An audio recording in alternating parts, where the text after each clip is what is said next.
सबसे पहले मैं आपका धन्यवाद करना चाहता हूं कि आपने इस विषय पर सरकार की ओर से मेरा पक्ष रखने का मुझे मौका दिया है। इसके साथ साथ मैं इसलिए भी धन्यवाद करना चाहता हूं कि आप इस सदन के अभिभावक हैं। आपकी ही निसरा में सदन की कार्यवाही, सदन के नियम और संविधान के हिसाब से चलती है। ये महत्वपूर्ण संविधान संशोधन बिल पर आपने करीब करीब 130 सदस्यों को बोलने का मौका दिया है और ऐसे जैसे अभी आपने बताया, इसमें से 56 सदस्य महिलाएं हैं। वो एक प्रकार से बहुत बड़ा रिकॉर्ड शायद बनेगा, ऐसा मुझे लगता है। संविधान संशोधन 33 का है, संविधान संशोधन 33 का, लेकिन 75% को मौका दिया है।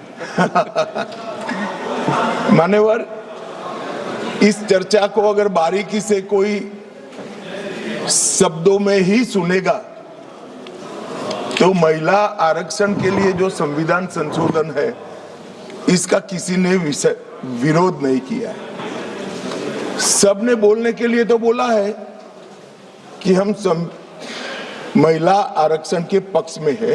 ये संविधान संशोधन जो आया है उसका हम स्वागत करते हैं, मगर उसको बारीकी से देखें तो इंडी अलायंस के सभी सदस्यों ने अगर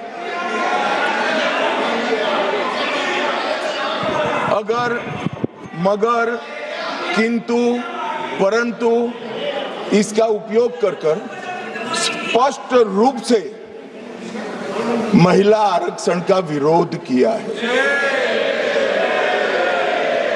और मान्यवर, कई जगह पे ऐसा दिखाई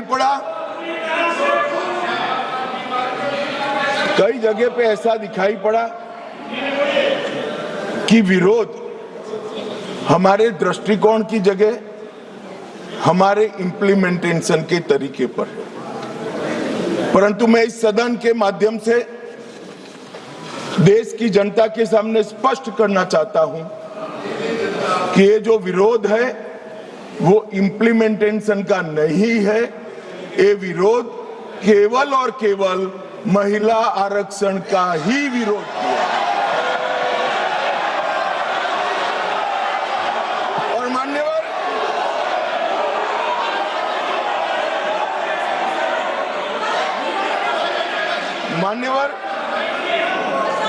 मैं ये बात को जब बोलता हूं तब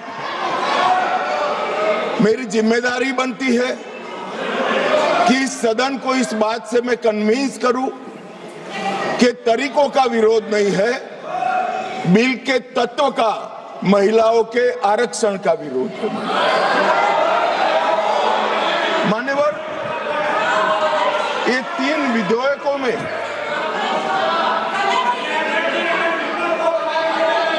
अरे धैर्य रखो भैया, धैर्य रखो, अखिलेश जी समझाओ जरा। मान्यवर, ये 3 बिलों में इसका उद्देश्य मैं स्पष्ट करना चाहता हूं। पहला उद्देश्य है सरकार का और हमारे नेता नरेंद्र मोदी जी का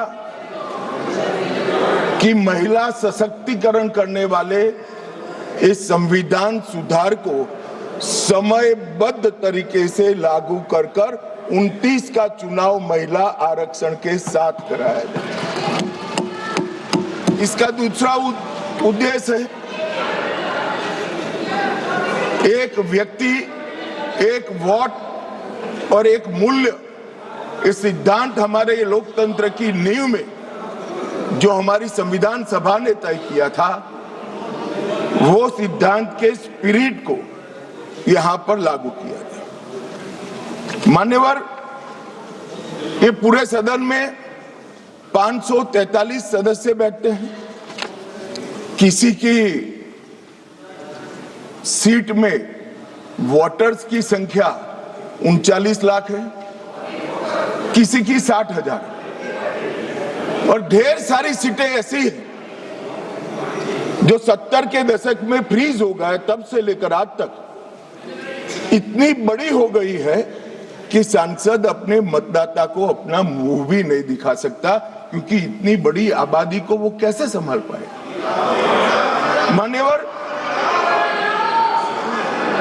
जो मतदाता है उसकी अपेक्षाएं होती है, उनकी समस्याएं होती है, और समस्याओं के निराकरण के लिए वो सांसद के पास भी जाना चाहता है, मिलना भी चाहता है।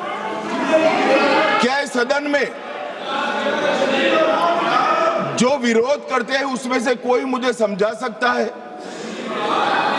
कि जिस सांसद के कॉन्स्टिट्यूएंसी में 39 लाख वोटर हो, वो किस प्रकार से अपनी सांसद की जिम्मेदारी का निर्वहन करेगा? और इसी विषय को दृष्टिगत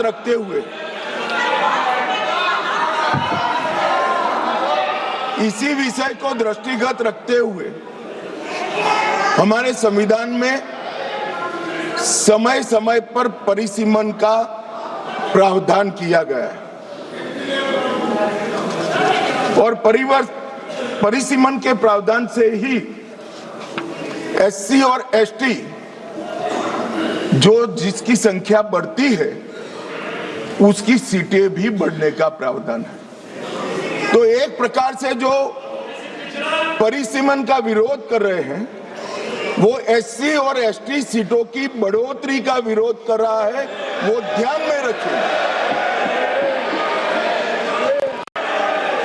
मान्यवर, संतुलित, समावेशी और व्यवहारिक लोकतांत्रिक ढांचा ये तैयार करना, इसकी जिम्मेदारी संविधान ने सरकार जो अधिकार में होती है उसको दी।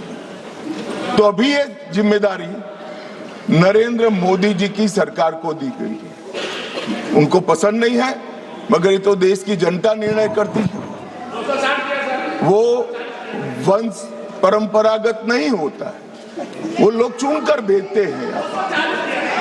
संघीय संतुलन बनाने रखना, लोकसभा में जनसंख्या के अनुरूप प्रतिनिधित्व आना और राज्यों की शक्तियों के बीच में भी संतुलन बनाना, ये परिसीमन के उद्देश्य संविधान सभा की चर्चा और हमारे संविधान में परिसीमन का जो जिक्र है उसमें कहे।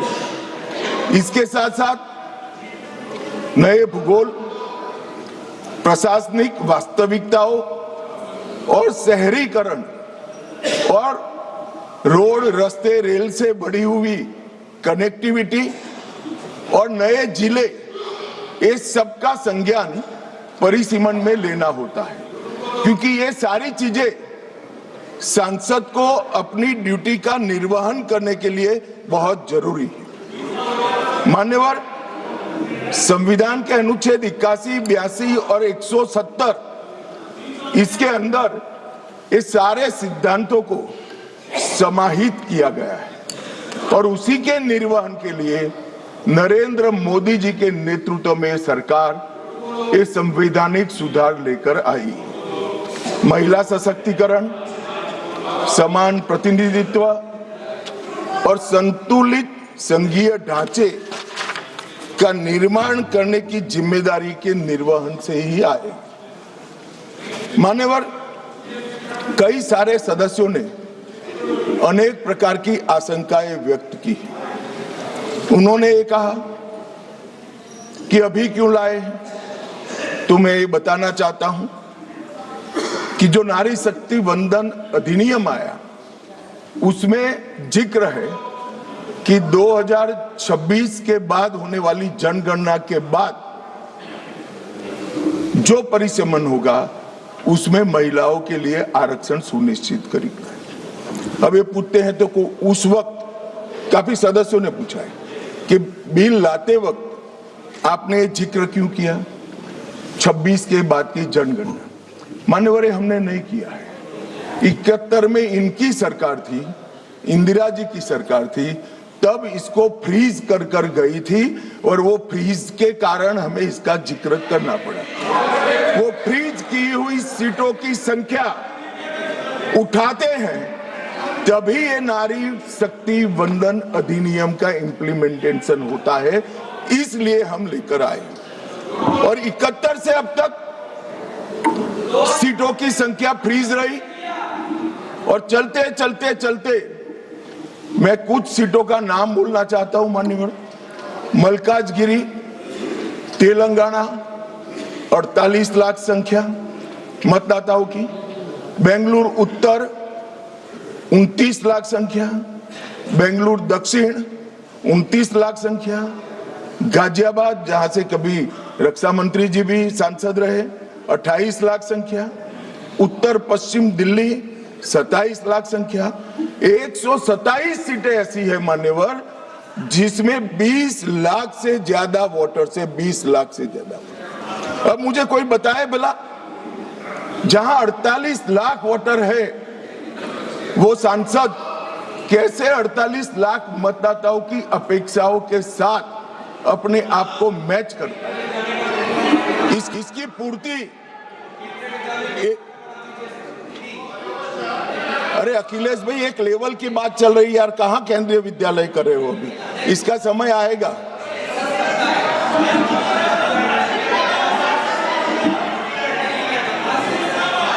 मान्यवर, इनकी बात कहने दो तो जरा स्तर मालूम पड़े। अध्यक्ष महोदय, जो आंकड़े बता रहे हैं माननीय मंत्री जी, हम केवल ये जानना चाहते हैं किस सेंसस के आधार पर ये जो आंकड़े बता रहे हैं, क्योंकि जो गाजियाबाद का आंकड़ा बताया जा रहा है वो बहुत कम बताया जा रहा है। आज की परिस्थिति में हो सकता है वो दुगना हो। मैं यही कह रहा हूं, ये पुराना है। मैं यही कह रहा हूं, अगर डिलिमिटेशन करने दोगे तो नया आ जाएगा और एक की जगह दो सीटें बन जाएगी। मान्यवर, उनको ये भी पता नहीं है कि वो अपने स्टैंड के पक्ष में आर्ग्यूमेंट दे रहे हैं या विपक्ष में दे रहे हैं। मान्यवर, 127 सीटें ऐसी है जहां 20 लाख से ज्यादा वोटर। अब इसमें एक व्यक्ति, एक मत और एक मूल्य, इस सिद्धांत का पूर्णतया उल्लंघन होता है। कहीं पर तो 45 लाख मतदाताओं के समूह को एक प्रतिनिधि मिला है और कहीं पर 6 लाख मतदाताओं के समूह को एक प्रतिनिधि मिला है। तो मत का मूल्य जो एक होना चाहिए वो नहीं हुआ है मान्यवर। और मैं विश्वास दिलाता हूं कि डिलिमिटेशन के लिए ये लोग सहयोग कर दे, हमें भरोसा करें और डिलिमिटेशन करने दे तो ये मूल्य एक समान हो जाए।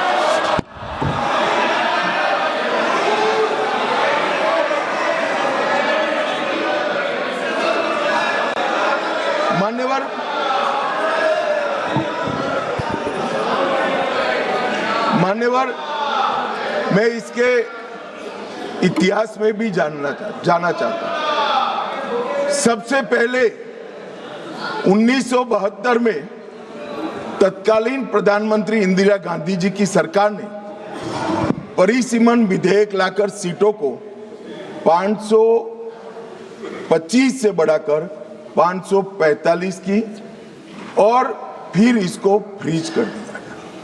76 में सत्ता बचाने के लिए इमरजेंसी के काल में 42वें संशोधन द्वारा परिसीमन पर रोक लगा दी। अब इंदिरा जी तो प्रधानमंत्री थी, कानून लाकर रोक लगाई परिसीमन पर।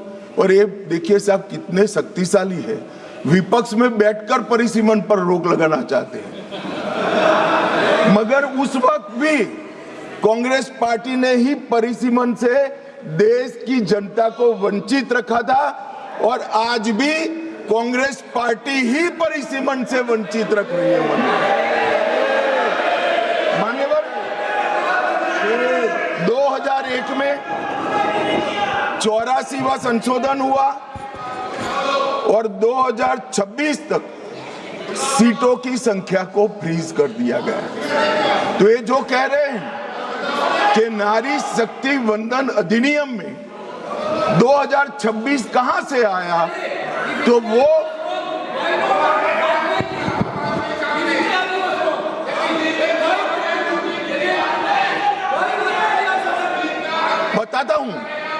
बताता हूं एक सेकंड। मान्यवर, ये कह रहे वाजपेयी जी थे, वाजपेयी जी बड़े विद्वान पुरुष थे, ये इनको जानते थे, तो समझते थे कि आप हमें सपोर्ट करोगे, तो हम तो बिल लेकर आ गए, अब आप गिराना चाहते हो भाई। तो वाजपेयी जी ये बात की कल्पना कर सकते थे। कांग्रेस पार्टी को हम लोगों से वाजपेयी जी बहुत अच्छे से जानते थे, क्योंकि 19 महीना जेल में रहे थे मान्यवर, वो बहुत अच्छे से पहचानते थे। और 84वां संशोधन इसने 26 तक फ्रीज कर दिया और 50 वर्षों तक 1976 से लेकर 2026 तक क्या रिकॉर्ड से हटाना है? प्लीज अध्यक्ष जी, प्लीज, अरे बैठ जाओ मैं बता देता। तय करने दो, आप मत करें, प्लीज बैठिए। मैं इनकी इज्जत करते इसका सम्मान करता हूं माननीय अध्यक्ष जी। अभी से लेकर अंत तक अगर फ्लो के कारण कोई असंसदीय शब्द निकल जाता है तो आप स्वयं इसको हटा देना, इनको बोलने का मौका मत देना। मान्यवर, 50 वर्षों तक 1976 से लेकर 2026 तक देश की जनता को जनसंख्या के अनुपात में प्रतिनिधित्व नहीं मिला। 26 में ये सीमा समाप्त हो। अब 26 में सीमा समाप्त होने के बाद अगर डिलिमिटेशन करते हैं तो डिलिमिटेशन 29 के पहले समाप्त नहीं हो सकता, क्योंकि परिसीमन आयोग का एक नियम है कि हर कॉन्स्टिट्यूएंसी में जाकर पब्लिक हियरिंग देना होता है। तो 543 कॉन्स्टिट्यूएंसी का पब्लिक हियरिंग 26 के मध्य से लेकर 29 तक हो नहीं सकता और 27 तक जनगणना के आंकड़े नहीं आ सकते। तो स्वाभाविक है अगर हम 29 का चुनाव नारी शक्ति वंदन अधिनियम के स्पिरिट के साथ कराना चाहते हैं, इस देश के 50% मतदाताओं को इस महान सदन में 33% आरक्षण देना चाहते हैं, तो अभी ही ये लाना पड़ेगा। ये जो पूछ रहे थे क्यों अभी आ रहा है, इसके लिए मैं पूरी बात समझा रहा हूं। वैसे मैं मानता हूं ये समझे हुए, मगर मान्यवर कहावत है ना, सोता है उसको जगा सकते हैं, जो जागता ही पड़ा हो उसको कोई उठा नहीं सकता। ये सब समझते हैं मगर एक भ्रांति खड़ी करना चाहते हैं। मान्यवर, 76 में इस देश की आबादी थी 54.79 करोड़ और आज 140 करोड़। तो 54.79 करोड़ आबादी में जितने सांसद थे उतने ही 140 करोड़ की आबादी के बाद रखना, ये इनका मानना है। मान्यवर, आर्ग्यूमेंट क्या दिए गए कि सबको बोलने का कम मिलेगा, 0 ओवर में मौका नहीं मिलेगा। मान्यवर, सरकार का दायित्व है कि सदन के सदस्यों की संख्या बढ़ेगी तो सरकार सदन के दिनों की संख्या भी बढ़ाएगी। और मान्यवर, आप तो बड़े दयालु हो, रात को 12-12 बजे तक सबको 0 ओवर का मौका देते हैं। और एक तीसरा भी तरीका है साहब, तीसरा भी तरीका है कि अभी जो समय राहुल गांधी जी के अप्रोच के कारण जाया जाता है वो राहुल जी भी बंद कर दे तो अपने आप बोलने का सबको टाइम मिल जाएगा। ये विरोध कर स्थगन करा कर जो समय बेकार कर देते हैं, वो अगर वो भी बंद कर दे तो कुछ सरकार बढ़ाएगी, कुछ राहुल जी बढ़ाएंगे और कुछ आप बढ़ा लोगे, तो समय की चिंता किसी को करने की जरूरत नहीं है। मान्यवर, परिसीमन आयोग वो एक प्रकार से संवैधानिक अधिकार है। हर मतदाता को अपना प्रतिनिधित्व समान रूप से प्राप्त करने का, और 120% की वृद्धि होने के बाद ये कभी हो नहीं सकता कि एक समान हो। मैं तमिलनाडु का ही उदाहरण देना चाहता हूं। मान्यवर, तमिलनाडु में 39 सीटें हैं। अगर डीएमके का मानकर हम इसी 543 सीट में आरक्षण करते हैं तो 13 सीटें महिलाओं के लिए आरक्षित हो जाएगी और 26 सीटें ओपन रहेगी। अगर 2011 की जनगणना के आधार पर करते हैं तो तमिलनाडु की सीटें 6 कम हो जाएगी, परंतु हम वो नहीं कर रहे। हम 50% वृद्धि हर राज्य की कर रहे हैं, जिससे किसी का प्रोरेटा नहीं। तो अब क्या होगा, 59% सीटों में 20 सीटें बढ़ेगी और 39 सीटें महिला ओपन रहेगी और 20 सीटें महिलाओं के लिए आरक्षित रहेगी। मान्यवर,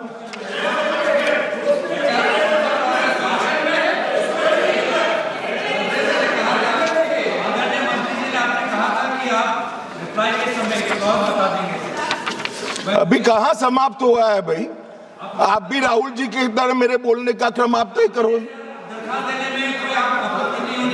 नहीं तो कोई आपत्ति नहीं है, मैं दूंगा ना, इससे भी अच्छी दरखास्त दूंगा, चिंता मत करो। और मान्यवर, कुछ सदस्यों ने सवाल उठाया कि जनगणना क्यों समय पर नहीं हुई। मान्यवर, सबको मालूम है कि 21 में जनगणना होनी थी और 21 में इस सदी की सबसे बड़ी महामारी आई, कोविड का संकट आया और कोविड के संकट के कारण जनगणना संभव नहीं हो पाई। कोविड का संकट समाप्त होने के बाद देश को काफी समय लगा इसमें से उभरने में, और जब 24 में जनगणना की शुरुआत हुई तब कुछ दलों ने उचित ही मांग करी कि भाई जाति के आधार पर जनगणना करनी चाहिए। सरकार ने अनेक दलों के साथ चर्चा की, अनेक जाति समूहों के साथ चर्चा की, कई सारे सामाजिक ग्रुपों के साथ चर्चा की, कुछ सरकारों से भी चर्चा करी, राज्य सरकारों से, और बाद में निर्णय करा 25 में कि हम जाति जनगणना कराएंगे। मान्यवर, और ये निर्णय होने के बाद अब जो जनगणना हो रही है उसमें जब व्यक्तियों की गणना होगी तब जाति का कॉलम आने वाला है और जाति की गणना भी होगी, ये सुनिश्चित है।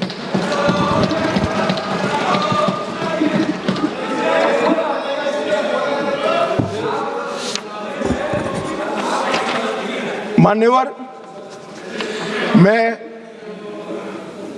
मैं पहले भी जो जनगणना हुई है कांग्रेस पार्टी के समय में, इसके भी प्रश्नोत्तरी को स्टडी किया हूं। जब बिल्डिंग की जनगणना होती है उस वक्त जाति जनगणना तो ये करते ही नहीं थे, परंतु धर्म भी नहीं पूछा जाता था और कुछ नहीं पूछा जाता था।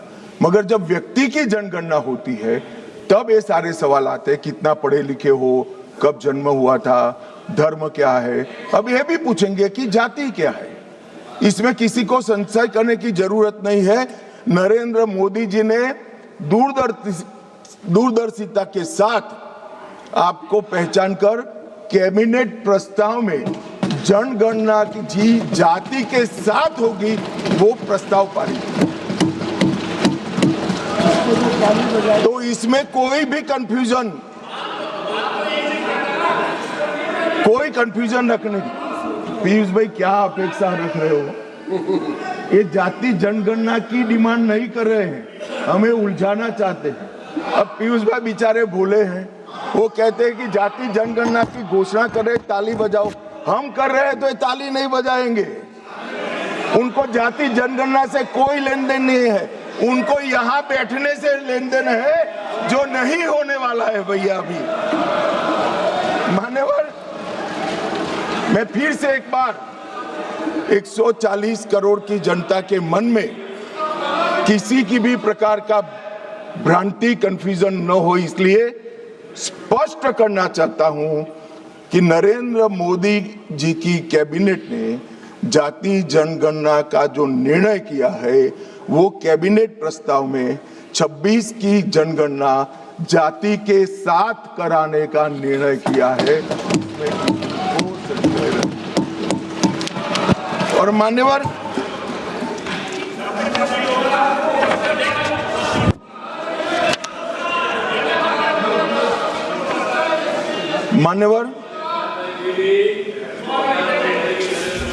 अब ये बिल जब से आया है तब से विपक्ष ने कुछ भ्रांतियां फैलाना शुरू की। सबसे पहली भ्रांति फैलाना शुरू की कि जाति जनगणना को टालने के लिए ये कर रहे हैं। जाति जनगणना को टालने के लिए हम ये संविधान संशोधन लेकर आए हैं। मैं इनको बताना चाहता हूं मान्यवर,